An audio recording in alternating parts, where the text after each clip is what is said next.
The Spin-off Podcast Network.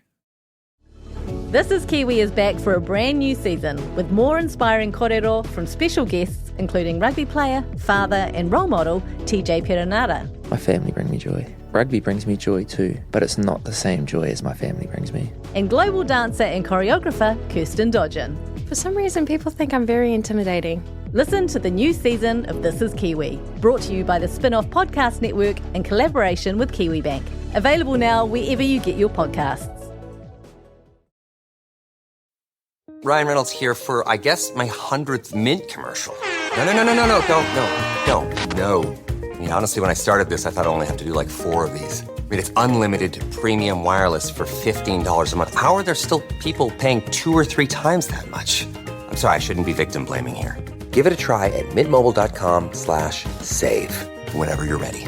$45 upfront payment equivalent to $15 per month. New customers on first 3-month plan only. Taxes and fees extra. Speed slower above 40 gigabytes. See details.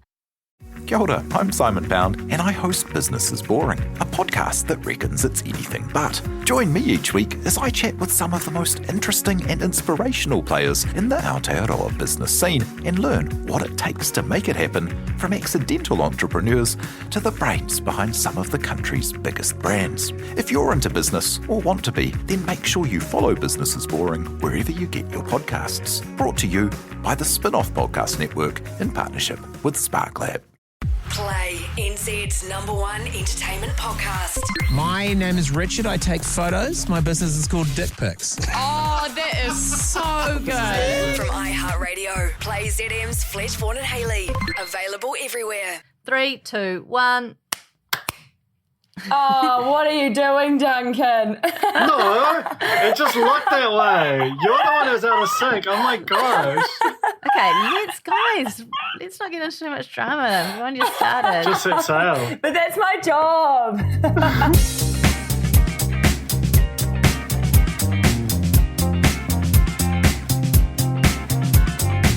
Kia ora te whānau, welcome along to the Real Pod, real recap of Below Deck Down Under. We're up to episode 3. It's Jane here, also joined by Duncan Grieve.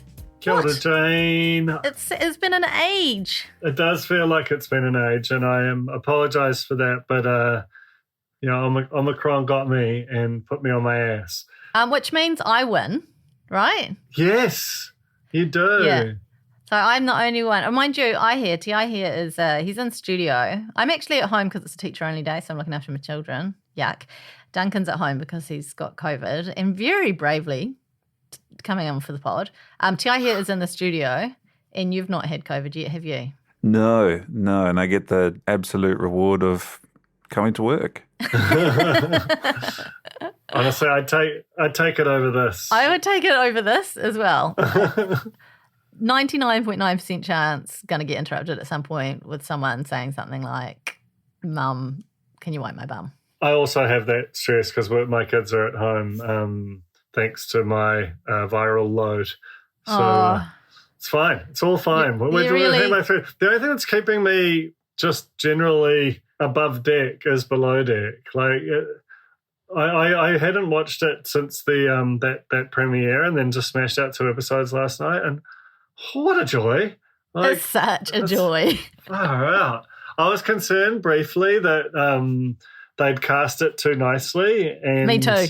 And that they were all just going to have a good time. And then suddenly episode 3, which we're about to chat about, and hooey. Yeah, we're definitely sailing now. We're away. We are. We have a very exciting guest going to be joining us at the end of this episode after we've had our yarn about episode 3. Only Chief Stew Aesha Scott. What? That is unbelievable. How do we... Not only that, but Duncan, I slid into her DMs. She's got like 400,000 followers or something on Instagram. And I slid into her DMs, which I have done before with other big-time guests that we've had on or that we've talked about, and was like, oh, hey, by the way, we're doing this recap podcast. Here's the link. Listen if you want. And she replied, which is just But did she bonkers. listen? Nah, probably not. Because if she'd listened, she surely wouldn't have replied. Yeah, that's true. No, she definitely hadn't listened because she replied within less time than you'd listen to a podcast. But I will have her up about it. when we talk to her, we'll grill her and see if she's listened to the pod and instantly hang up on her if she's not. Yeah, that's Seems what fair. that's what we worked all these years to get this access to do. Hey, you can join in our chat. We've got cornies. We call them cornies because our page on Facebook is called The Real Pod Corner. And they're doing live chats as the show goes to air 9:30 Tuesday nights on Bravo. But they also chat about lots of other things, and it's just a lovely place. So head on there, facebook.com/groups/Real Pod Corner. Also, you can find us on Instagram, the Spin-Off Podcast Network. Shall we set sail? Aye. Where are we? Are we still in the Whit Sundays? I don't know. We are. I think we're going to stay in the Whit Sundays, it feels like. We're just going to watch them maneuver in and out of that sort of, that rock formation over and over. Doesn't quite have the same kind of wide open, where shall we go next of med, but I'm fine with it as long as they keep the drama coming. I'll tell you what's not far away, Aotearoa.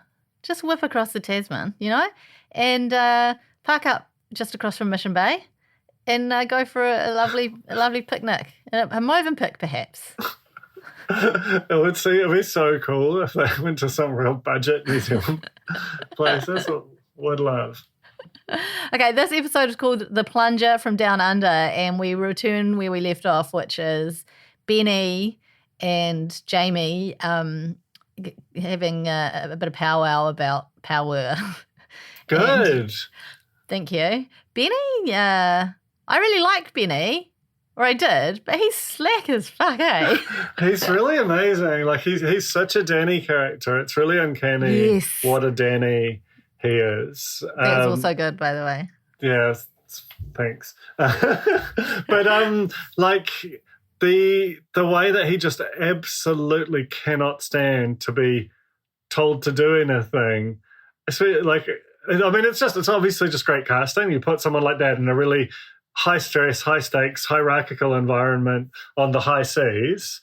And I know, and it's just great to hear. He cannot stand anything, and also like the way that, I mean, I feel for him, right, because he's got that personality, and the captain is riding him in a kind of a classic matey Australian way, which is just on the side of bullying, but somehow seems fine to me. Don't know if that's okay. It's gentle ribbing. Yeah, it feels like gentle ribbing. And perhaps if it wasn't justified, because if it were any other captain, they'd be coming down on him hard. So he's kind of getting it easy. He's getting it so easy. He's so fortunate to have that captain.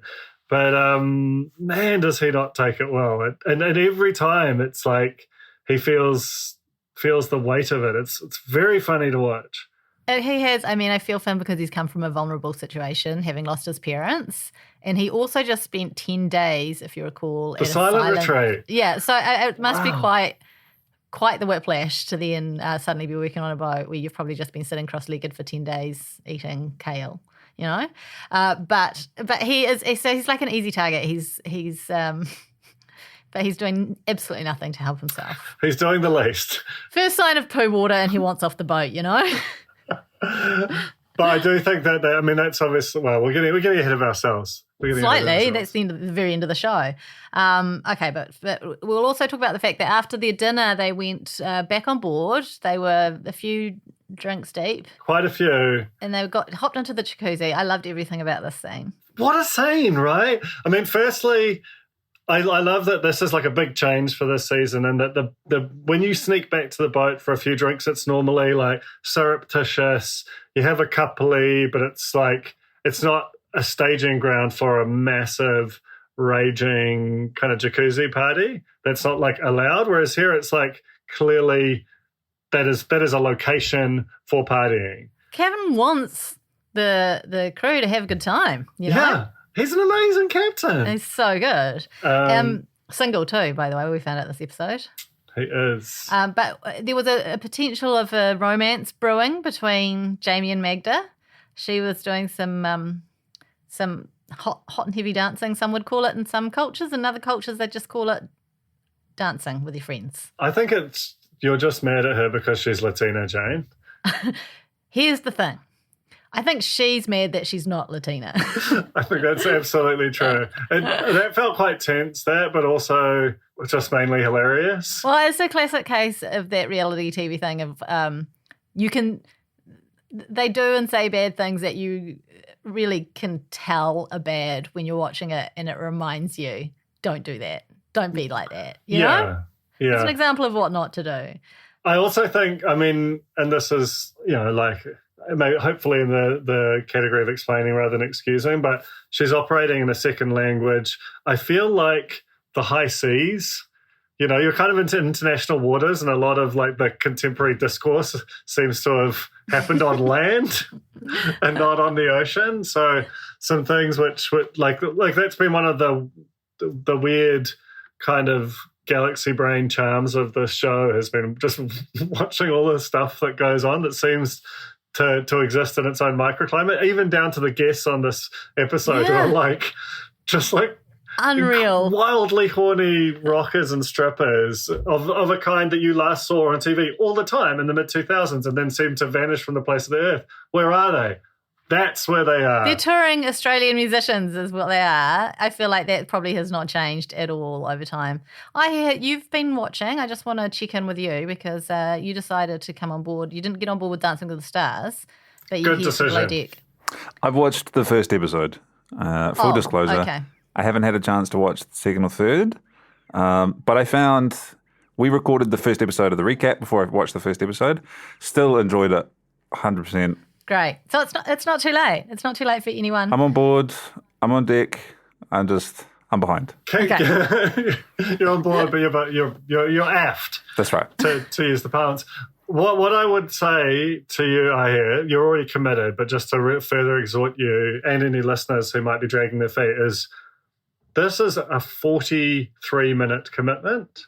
It's not an hour and 5 minutes, and it's tight. And it's punchy and it's pacey and a whole lot happens. Like it really isn't it still has that. That's the other thing that's really charming and different about it is it's got all the old school reality TV qualities of just smashing out story where lately it's been like, you can go 15 minutes on like them reciting some jib on the block, Yeah. I think as well they have this when you first watch, I know I struggled to get into it at first because while I was kind of quite captivated and compelled by life on a boat and the very jobs that these people do and the tips that they get, I was also just like, oh, do I really just want to watch people working on a boat? And like, oh, so what? Someone quits, no big deal. But you realize once you're really into it that when someone quits, like what a big deal that is, how hard it is to replace them, the pressure that puts on the rest of the crew and the drama that then comes out of that pressure cooker situation. So it's not just about like a workplace, it's everything else. Anyway, we've sold you the show you've already watched and are listening to the recap of, so well done us. I am Brittany laying back in the spa looking completely dead. Sorry, you're who? Sorry, Brittini. Thank Martini, you. Lamborghini. I love Brittini. I feel like she's another audience proxy, like just like a cool normal person. Jamie. My God. Jamie was really upset that Magda didn't tell him that she had a boyfriend to the point where he cast a blanket over all the girls on the boat. No one here is fucking single, as if when you come on board as a bosun on a super yacht, luxury yacht, you're only supposed to have single girls. That's part of the job. Yeah, it's like a buffet breakfast. Jeepers. It's such an ugly reaction. I mean, obviously there's been so many bosuns behaving badly over the years, but something about... That is a whole new show. But yeah, like it's just, and it's he's so rude to me and Brittini, who are like such champion Sheilas and single. So he's like, I've just found out that none of the girls on the boat are single except for 2 of them when there are 4 of them, so 50% of them actually are. So obviously, like it's not like they were necessarily keen to get some of Jamie's action, but just offended that he was basically saying the girl that I'm interested in isn't single. and therefore fucked a lot of years. Yeah, it's very when a horny bison in boardies goes bad. he goes real bad. Aisha and Benny sat out the jacuzzi. They didn't go in. They were just chilling out in their civvies. They weren't in their tiny bikinis. Just watching it all go down. But having such a time. That was one of the tiniest bikinis I've ever seen, I have to say. But yeah, it looked like a great, whatever you were doing around that scene was a great just job. Like, if you're dancing with me, having a time. If you're just watching, what a spectator sport. Like, just great. And the fact that that's going to be the staging ground for so much future drama and flirtation, I'm stoked. I love this season. It's nice to see that that Jamie at least has some boundaries and that he's not interested in macking on Magda henceforth with this new information. Watch the space though. I can't. I don't feel like I haven't watched it yet, so I'm not foreshadowing anything. But I just I've seen this show before. Also, Magda's been with her boyfriend for 5 months, which I feel like in yachting terms is like they've had 2 dates. That's true. Also, I think the way that Magda and Tumi are like sort of stagily flirting with the captain also suggests that she's not done flirting, which is fine. Like to be clear, it's all above deck. It's all above board. I love how you tried to change an already boating pun into a boating pun. I know. I'm full of regrets. But yeah, I mean, I think that that's just going to be a fun storyline the whole way through. I really like Magda as a character. Yeah. Also, bear in mind, Ryan would still hit that. Oh my God. Ryan! As if he'd have a chance. We actually went past Ryan's, I think, man, he's such a humiliating guy, but when he was like trying to get the chef out to kind of lecture him about what it was a porterhouse and what was a New York strip, was like, please don't do that. Okay, so after the big party that was, everyone's a little bit feeling a bit dusty in the morning, and the boat is a shambles, Duncan. How did they do? Like, so I was furious on the captain's behalf. Like, it's all good. To me, my personal code is you go as hard as you like at night, but you leave the place in the right way and you get up and you do it the next time. I think that's just how you should live, especially on a goddamn boat when you've got the charter coming in at midday and she's out there doing yoga in front of the chaos. I mean, obviously that's staged, but my God. I don't like to speak a bad word about Aisha, but I feel like the boat, they wouldn't have gone to bed with the boat in that condition where it was Hannah in charge of interior. That's all I'll say. I tend to agree with that. The captain got as angry as the captain gets, which is not very. He sort of just like huffs and puffs a little bit. His max anger is like minimum anger for any other captain, but just like an operating level or for literally anyone else. person. Yeah. Or person, honestly. Yeah. He sets off the alarm just to give them a little test. And 50% of them have their radios on. They kind of shuffle in through to wherever the salon, aft something or other. And he gives them a little schooling. But again, pretty chill. Pull up your socks, guys. All right, have a nice time. And later on, I'll allow the interior crew to go out snorkeling. Yes. Let's talk about our guests. They arrive. We've got Randall and Susie. Randall's a touring guitarist. He's played with Shania Twain. Shania. What was it? It was some amazing name. It's so hard to even get it wrong. Yeah. Kudos. You have to have never seen the name before. Yeah. And then also Elton John and Keith Urban. Iconic trio. And also they're bringing on their mates who happen to be strippers of the year and someone who's a director of adult entertainment. They want an anniversary vow renewal and they want a pirate-themed meal, which we are yet to see. But we did see the anniversary renewal. I loved Aisha's comment about like how many 5-star restaurants have you seen a pirate theme at? And it's like, honestly, all it made me think was like, I'd love to go to one. Yes. I'd love to go to a pirate-themed 5-star meal. I feel like that's the kind of place that Alex Cater will be renewing her vows. We should mention that Alex is not here. You have noticed.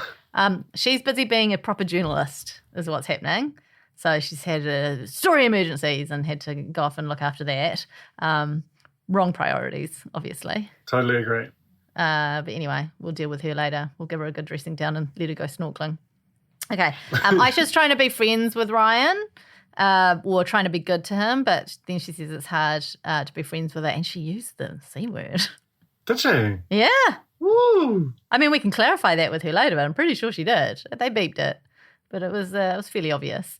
Yeah, he's a pain in the ass. He's like a mega pain in the ass. And it annoys me that he is making, like, objectively, pretty ordinary. Like, he's making burgers and tacos and eggs Benny, like, compared to the Med, where it is, like, true fine dining. And he's just sort of basically saying, here it is, guests. You don't get to choose. And it's on the table. It's going to be cold if you're not there. Like, he's just such an obnoxious. And they're just loving him. Like, at least hate it. At least get him in trouble. It's because he fired up the Barbie. That's why they love him. So he was up there trying to be basically dissing out the interior by saying, I can go up there and do the Barbie and then I can control the guests when they sit down and so on. But he's winning so far. He's right. So far. Okay. But let's wait and see. Okay, the guests right from the get-go, what a wild bunch. Let's talk about these guests. Most shocking moment for you? I think when they were trying to look at each other's buttholes. For me, it was when they were rubbing their buttholes together. The two women bent right over, and I was very impressed with their flexibility. I think this is the same thing we're talking about. It's all part of the same sequence. Yeah. I mean, go by all means. I've just never seen it done before. I didn't even think it was possible, kind of in terms of the whole flexibility of the thing. But it was impressive physiologically. And it's nice to know that it is achievable, right? If that's something you ever want to get into one day, physically possible. With your mate. Brittini took over anchor flaking duties after Benny flaked on the flaking last week. It was so funny watching it. So I obviously wasn't on the recap last week, but man, watching him flake over that was funny. Yeah, he proper had, we obviously talked about it, but he had a proper, freak out about it. Like, a full shaking, which I feel for him for, but also maybe not the job for you, Yeah. One of the guests at one point was like, how good is cauliflower? And I just want to ask that question of you. Okay. Like, how in your mind, how good is cauliflower? Unfortunately, you've asked the wrong person. Oh, no. I'm a huge cauliflower fan. Wow. I think it's incredible. It's so versatile. It's probably up there with my favorite vegetable. I think saying how good is cauliflower on a show is just absolutely magic, totally fine thing to say. I don't think that's what you wanted from me, but that's what you got. No, it's fine. I actually didn't care what you said. I just wanted to express my opinion, which is like cauliflower's. I don't disagree that it's versatile. It's not the thing on the table that I'd be like, oh, how good is about, I'd be like, he was cooking up like lovely steaks and. Oh yeah, but as a vegetarian, you don't have access to that. That's what it is. You can actually make a cauliflower steak, if you're really committed to the bit. I think you're lying to yourselves. A little bit. Cauliflower rice, so good with a butter chicken. Okay, Jason as a captain is super hands-on. He's getting very involved, and I thought for a hot second that Jamie was going to get his back up about it. But then he was just like, you know what? That's fine. Jamie confuses me because there's some parts of him that I'm like, I would be like that too. I'd be like, okay, less work for me. That's all good. You get out the toys, you're fine. I'll just sit here and watch. But then obviously how he reacted to the fact that Magda had a boyfriend and that she didn't sell him the moment they met is not fine. So the jury's out, so to speak, on Jamie for me. Yeah, like most of the time he's actually remarkably placid, and even when the one super clutch thing Benny has done is like just immediately clock him as a cop. Like, it was so impressive. Yeah, that was a very, very funny little sequence. And then Jamie was like bummed out because he's like, I'll tell you another time what I used to do. And he's like, oh, you're a cop? And he's like, Oh, we can talk about it later. But It's just so brutal. But yeah, like, he manages to hold in his sort of ex-cop, is it machismo or machismo? Machismo? Or machismo. Do you pronounce it's like macho, so it's machismo. I'm going to say machismo. He manages to hold it apart from when it kind of completely erupted in that scene. Hopefully that was the aberration, just brought on by like very intense horniness, and we don't see anything more like that. Or do we want to see more like that? Hard to know. Hard to know. I don't think you... Oh, here we go. Hang on. I'm just going to... This is the British pronunciation. Hang on. Machismo. All right, machismo. It's all right. No, it's fine. You just have to start saying Marco instead of macho.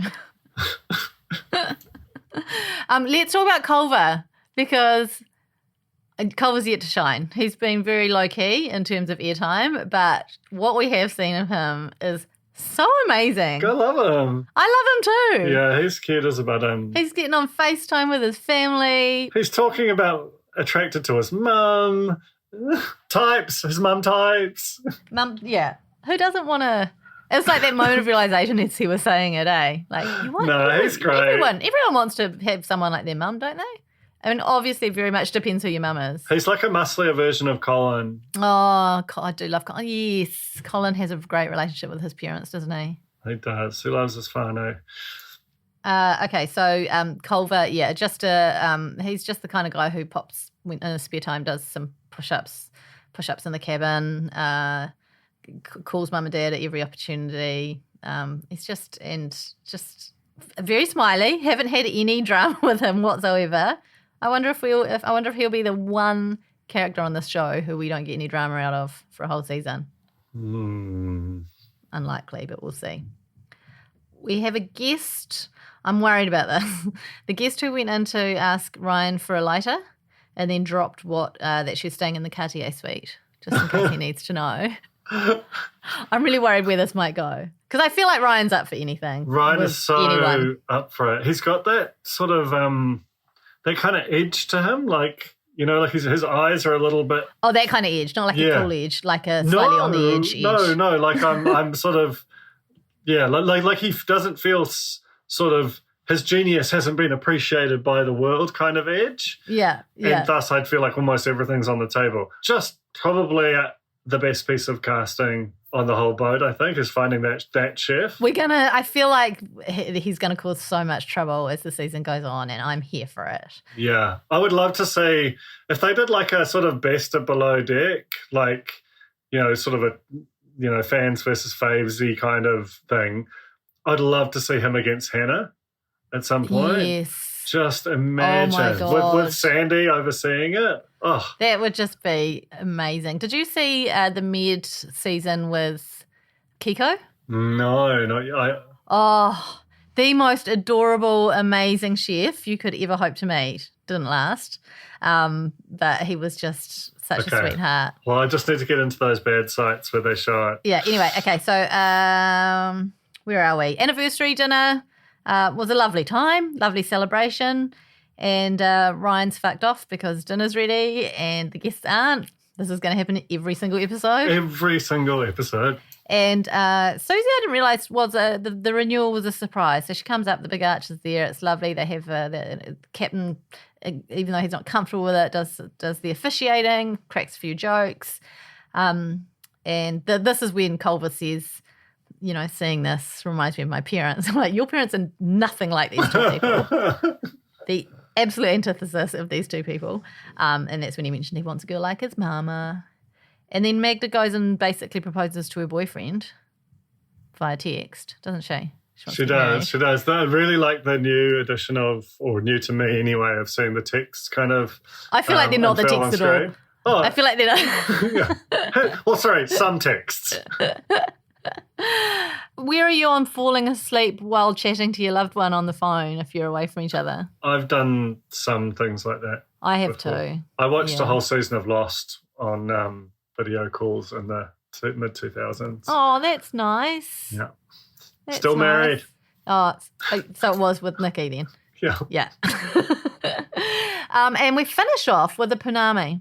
It's the Shortland Street below deck crossover you never knew was coming, but here it is. There's poo water flooding into Benny's cabin, and with all the gentle ribbing he's getting from the captain and a little bit of teasing from the rest of the crew, he's had enough. And, well, has he? Because I think that this might be a bit of misdirection. Of course it will be. Okay. Captain will turn him around. Well, I think he was actually just going to tell the captain that something terrible was happening, as opposed to, I'm going to resign. He said, I'm going to quit. Yeah, but I think that might have been out of context just to get us excited. I don't think he's actually going to quit. But I could be wrong. It worked, though. I'm excited. I'm so for the next episode. I just love this. Hey, speaking of the next episode, we've got to go. We've got to go. We've got to get out of this Zoom chat and into another Zoom chat with Aesha. So we'll be back in a moment with none other than Aesha Scott, Chief Stew of Below Deck Down Under. See you soon.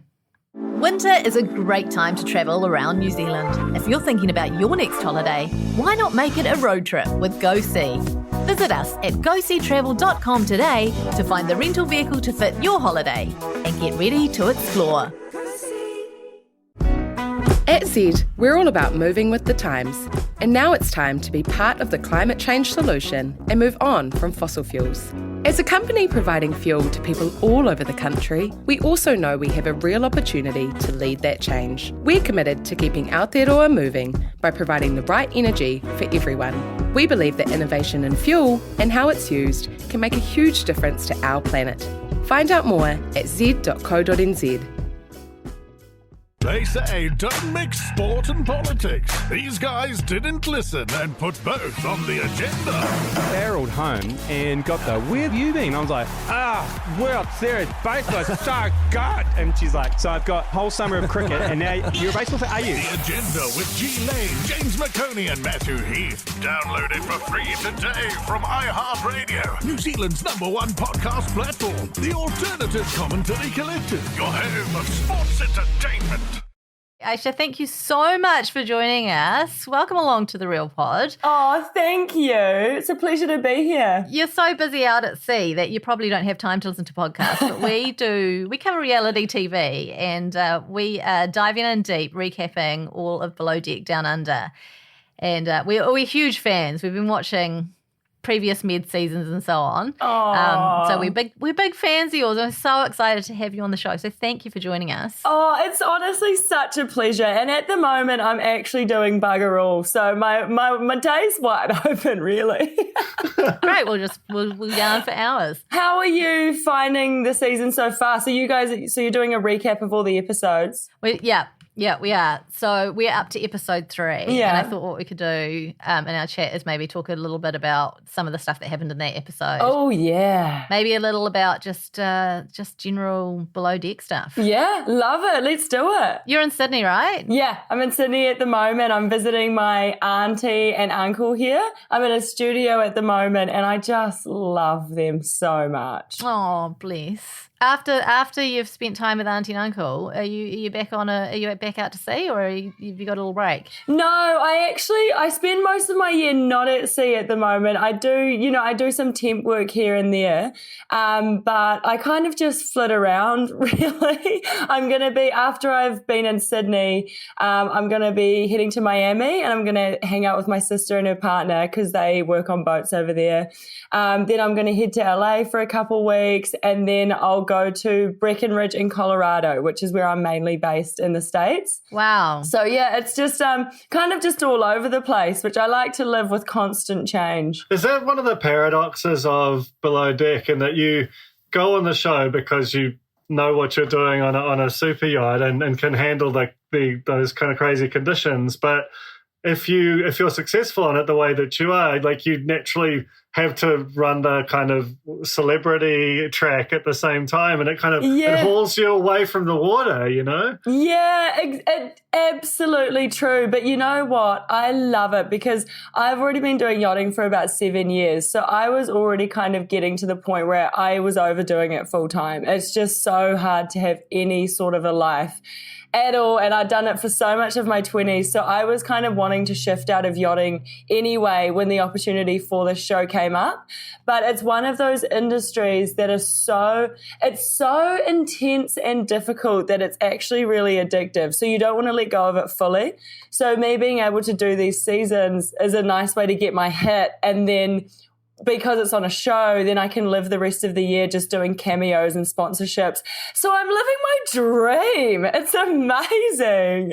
I'm so stoked for you, Aesha. It's amazing. Thank you. This season feels, and I'm sure that it's in part your influence as a very un-Hannah-ish, if you think it's an expression, Chief Stew, and also having a much more chill captain. But it just feels like you are down under in many ways. Like there's just a sort of a slightly more relaxed feel, which I was concerned was going to mean, because first a couple episodes, not so much drama, and then suddenly episode 3, it's really on.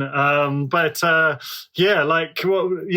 it quite a different kind of a feel this time around?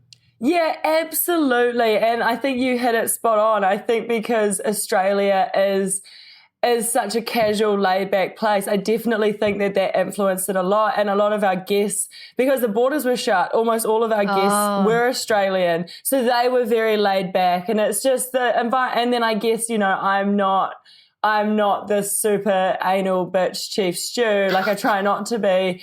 And Jason's really laid back. So I think the whole vibe put together, the standard is still there, and we're still striving for that 7-star kind of service, but in just a bit more of an Aussie manner.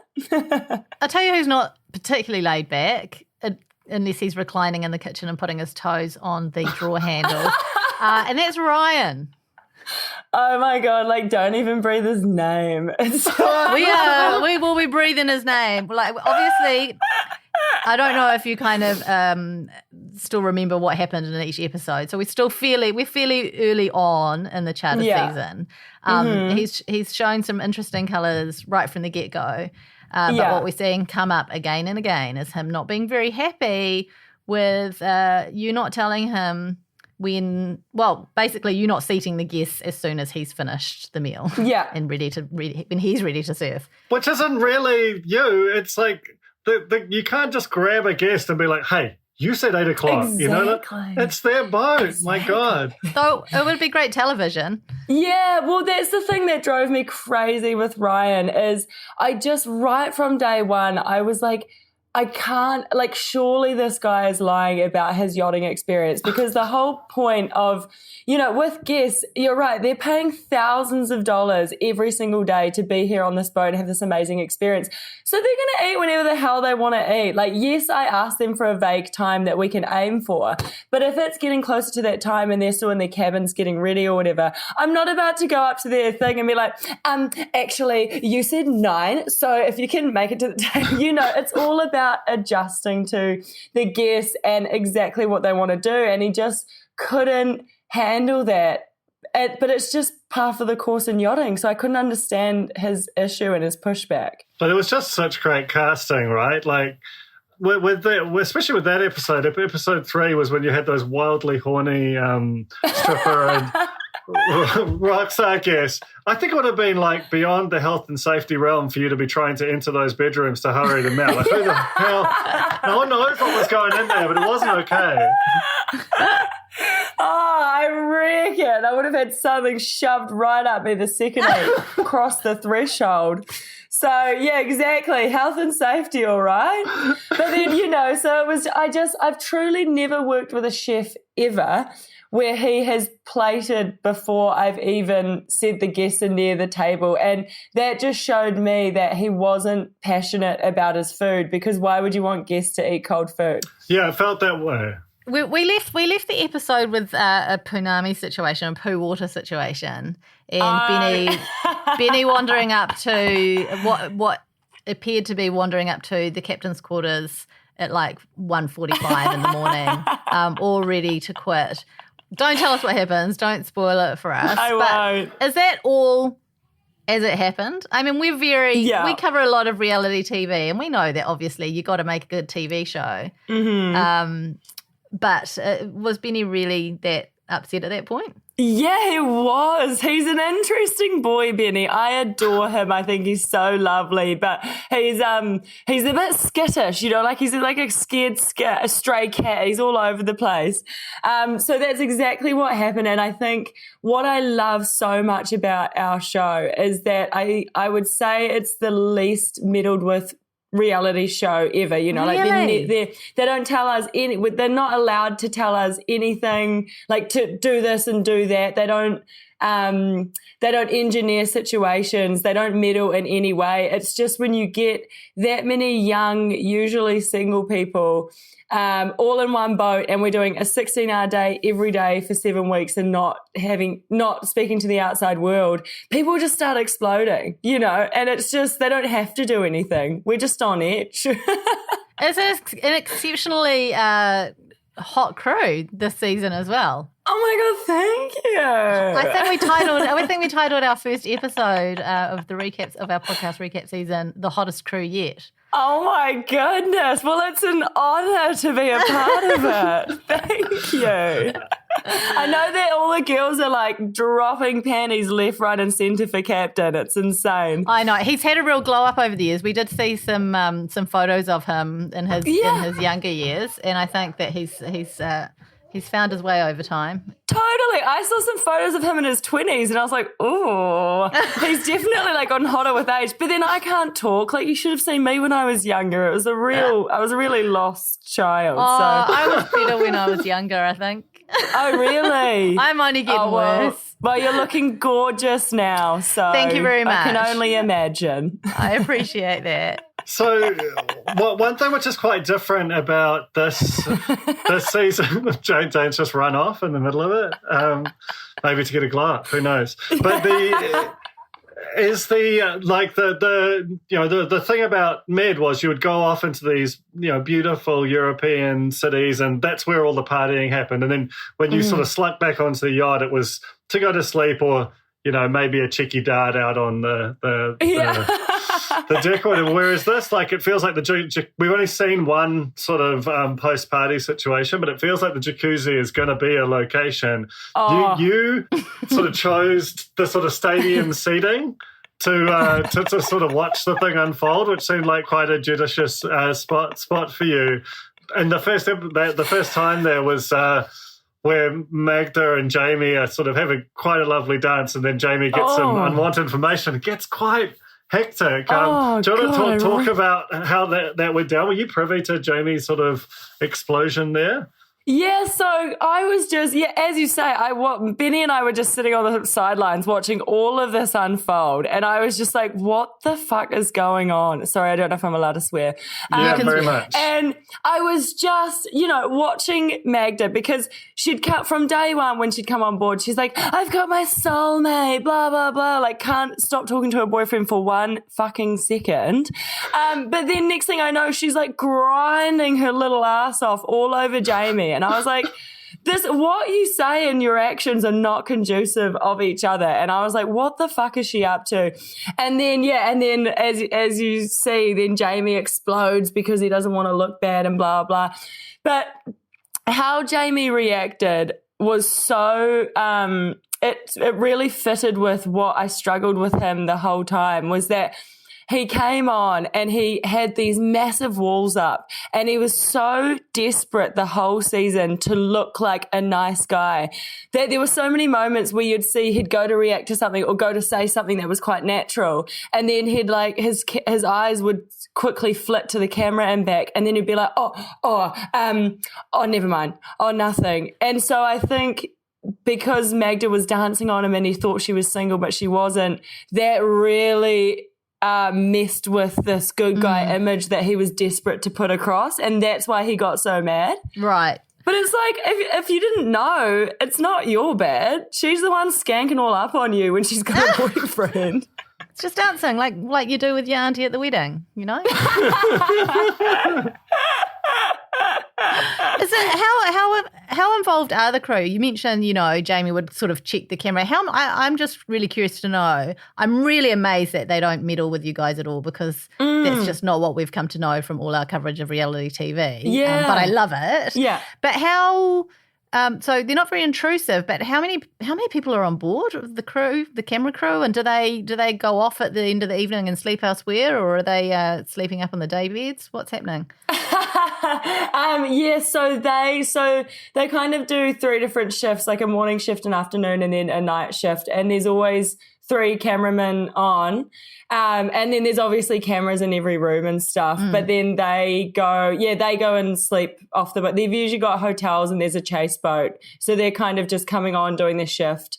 There's a control room where they can all eat their lunch and stuff, and then they'll go back to the hotel and stay there. They're honestly so talented. It's just the way these cameramen move. They're like little ninjas because we're running around, so to get the right footage while not getting in our way and also trying to get shots while we're not slowing down in the slightest. Like, they really can move, man. And for all intents and purposes, you're running a charter. You're not making a TV show. In your mind, you're running a charter.